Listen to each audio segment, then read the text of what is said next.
যারা রোজা করেন তাদের জন্য ইফতার, যারা রোজা না করে মেকি মুসলমান সাজে তারা ইসলামেরও অপমান করছে।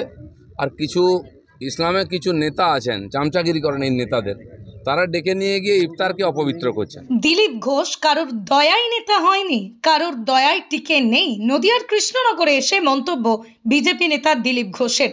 মুখ্যমন্ত্রীর লন্ডন সম্পর্কে কটাক্ষ করে দিলীপের দাবি মনটা ফুরফুরে করতে গেছেন। নদিয়ার কৃষ্ণনগরে এলেন বিজেপি নেতা দিলীপ ঘোষ। এদিন নদিয়ার কৃষ্ণনগর গভর্নমেন্ট কলেজ মাঠে সকালবেলায় কর্মী সমর্থকদের নিয়ে প্রাতঃভ্রমণে অংশগ্রহণ করলেন তিনি।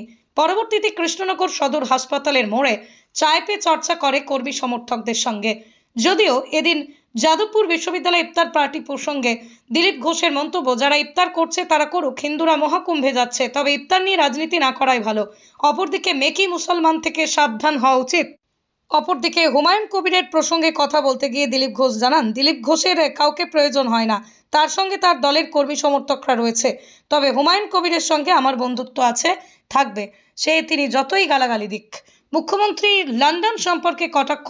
দিলীপ জানালেন যে বাংলায় খুব চাপ, সেই আরজিকর থেকে আজ পর্যন্ত বিভিন্ন ঘটনা যে ঘটে চলেছে সেই জন্যই, সেই চাপেই মন ফুরফুরে করতে নাকি উনি লন্ডনে গেছেন। গত 15 বছর ধরে বাংলায় কোনো রকম উন্নয়ন নেই, তবে তিনি লন্ডনে গিয়ে বাংলায় লগ্নি করতে বলছেন শিল্পপতিদের। পশ্চিমবঙ্গ বাংলাদেশ হয়ে যাচ্ছে। তিনি ঠিক আর কি বললেন শুনুন। ইফতার পার্টি তো একদিন চলে এসছে, এখন মহাকুম্ভ শুরু হয়েছে, তারপরে যাত্রা শুরু হচ্ছে, নতুনভাবে সব শুরু হচ্ছে। মহাকুম্ভ ভারতবর্ষের দিশা পাল্টে দিয়েছে। কেন ইফতার যারা করে এসছেন, যারা আমি প্রথমবারেই বলেছি যারা রোজা করেন তাদের জন্য ইফতার, যারা রোজা না করে মেকি মুসলমান সাজে তারা ইসলামেরও অপমান করছে। আর কিছু ইসলামে কিছু নেতা আছেন চামচাগিরি করেন এই নেতাদের, তারা ডেকে নিয়ে গিয়ে ইফতারকে অপবিত্র করছেন। সেজন্য যারা ইফতার করছেন, রোজা করছেন, তারা ইফতার অবশ্যই করবেন, তাদের অধিকার আছে, আমরা তাদেরকে শুভেচ্ছা জানাই। কিন্তু এই যারা মেকি মুসলমান, কখনো তিলক, কখনো দাড়ি, কখনো টুপি রেখে কেউ নামাজ পড়ছে, কেউ ইফতার করছে, এদের থেকে যেন মুসলমান ভাইরা সাবধান থাকে। তাহলে কি বলবেন, এটা কি যাদবপুর বিশ্ববিদ্যালয় নাকি মাদ্রাসা? এই ইফতারের তো অনেক জায়গায় রাষ্ট্রপতি ভবনে হয়েছে, ইফতারের রাজনীতিটা বন্ধ হোক, ইফতারকে ইফতার হতে দিন, শিবরাত্রি হতে দিন। আমি তো একাদশী উপবাস করি, কালকে করেছি, আমি তো বলতে জানি লোককে এ সমস্যা একাদশী কর, যার শ্রদ্ধা যেটা সে সেটা করুক, কিন্তু মাঝখান থেকে ঢুকে গিয়ে এই ধান্দাবাজগুলো সব কিছু গুলিয়ে দিচ্ছে। মুখ্যমন্ত্রীর বিধায়ক হুমায়ুন কবির আপনার পাশে দাঁড়িয়েছেন, অর্থাৎ আপনি যে বলছিলেন গাড়ি চাপা দিয়ে, দিলীপ ঘোষের পাশে কাউকে দরকার নেই। দিলীপ ঘোষ একাই আছে, আর দিলীপ ঘোষের সঙ্গে তার পার্টির কর্মীরা আছে, ঠিক আছে না? উনি ওনার মত বলেছেন, ঠিক আছে, প্রত্যেকে বলছে। উনি যদি আমার বিরোধিতা করতেন তো কী হতো? আর হুমায়ুন কবিরের সঙ্গে আমার বন্ধুত্ব ছিল তখন, এখনও আছে, আমাকে গালাগালি দিয়ে আর প্রশংসা করুক তার জন্য কিছু যায় আসে না। আপনাকে কোন ঠাসা করা হচ্ছে বলে বলছিলেন তিনি।